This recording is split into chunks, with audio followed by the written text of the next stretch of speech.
Sanibona bafethu uVanelo. So I'm back again with indaba zaku-Betway Premiership. Kuthiwa iMarumo Gallants could lose their Zimbabwean winger Deon Msendami. Deon Msendami could leave Marumo Gallants on a free transfer as his contract set to expire in June 2026. Remember, any player can sign with any club in January if their contract is expiring on June. These guys, they are left with 6 months on their contract. If they are left with 6 months, they have the choice to renew with the club or sign with any team. I did a video regarding Mudau with Mamelodi Sundowns explaining ukuthi they can't do that. Bakwazi badlalele noma yipi team ngoJune. Yabo bajoine nje noma yipi team on a free transfer. Remember, uDaniel Msendami udlalela eMarumo Gallants. Marumo Gallants was once coached by Abdeslam Wadu. Ingabe khona ama dots lapha connectayo? Angazi. You can tell me in the comments. But ngithese ngimonitor lento le. It looks like there are many players who could leave their clubs on a free transfer.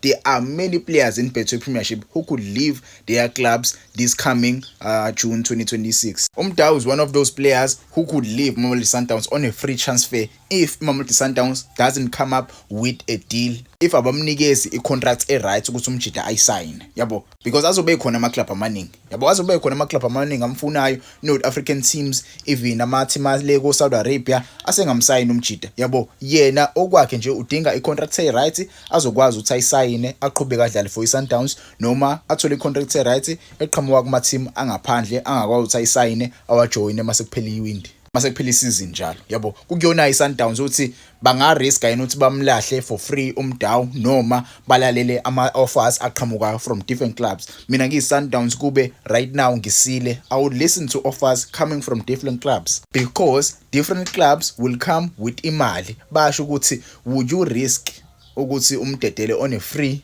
ngoJune or you would let us sign him ngale mali engaka. But ke asazi, you can tell me in the comments what do you think about Mudau, yabo. Another player bafethu okuTseho Faso Mabasa. It pains me to speak about uTseho Faso Mabasa with the Orlando Pirates, but ke you hear the news, you see the player, he hardly gets minutes for Orlando Pirates, yabo. He is not the type of striker who Abdeslam Wadu likes, but ke Abdeslam Wadu uthi ukhulumile nabeyindaba, ukhulumile no Robert Marawa ngosikhathi ade lapha ku-interview yakhe. Ushilo ukuthi he doesn't have any personal agenda with regards ubani uTseho Faso Mabasa. He's one of the best strikers Orlando Pirates eseke yaba naso in the last decade, yabo. Umjida une chance ukuthi enze i-history with Orlando Pirates, ascore as many goals than any striker have ever won the Orlando Pirates jersey. So right now, if you look at the Orlando Pirates strikers we have the likes of Mahopa, Mbutsuma, Radio Pane, Nai, which is likely ukuthi abe khona next season, but again, he's here. As we speak right now, there is no deal ebekiwe etafuleni for uTseho Faso Mabasa ukuthi ayisayine ukuze aqhubeke with the Orlando Pirates. Akusizona indaba ongayithatha kancane lezi. Akusizona indaba ongayithatha kancane. Orlando Pirates could lose their top striker on a free transfer in June 2026. There are many teams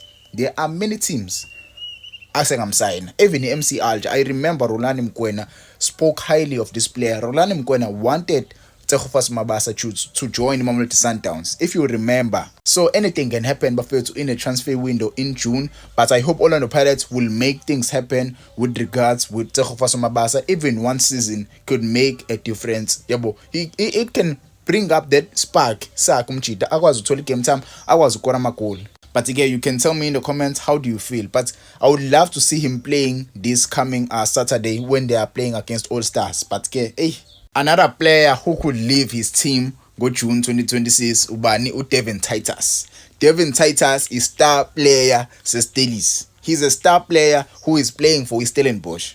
Stelis could lose another big player. If you remember last season, Orlando Pirates acquired the signing of Sihle Nduli. Sihle Nduli joined Orlando Pirates on a free transfer. Many people don't know this, but Sihle Nduli joined Orlando Pirates on a free transfer.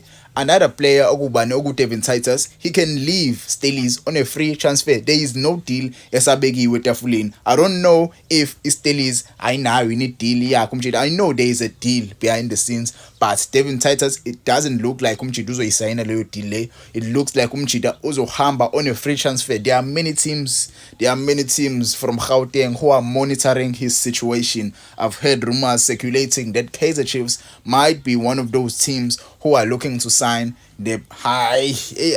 But there are many teams there are many teams, yabo. Angifuna ukuyibeka phambili iKaizer Chiefs. There are many teams behind the scenes, but iKaizer Chiefs, they are the ones who came out publicly. But ayike ngiyazi abanye abantu bawuthi awuvane wawusebenzisa igama leKaizer Chiefs, wawuthi iKaizer Chiefs ingamanye ama-team. Yes, ingamanye ama-team, but ama-team ase-Gauteng, yabo. Ama-team ase-Gauteng mathathu ke.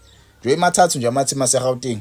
You can tell me ukuthi imaphi lawo ma-team lawo, yabo. Between those three teams, he could end up between those three teams.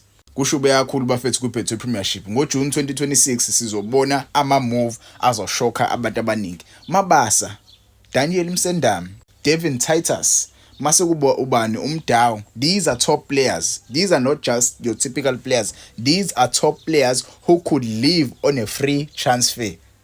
These are top players who can live on a free transfer. You can tell me in the comments umuphi umdlali wena okamthatha ku team yakho ajoine i team yakho. You can tell me in the comments how do you feel about these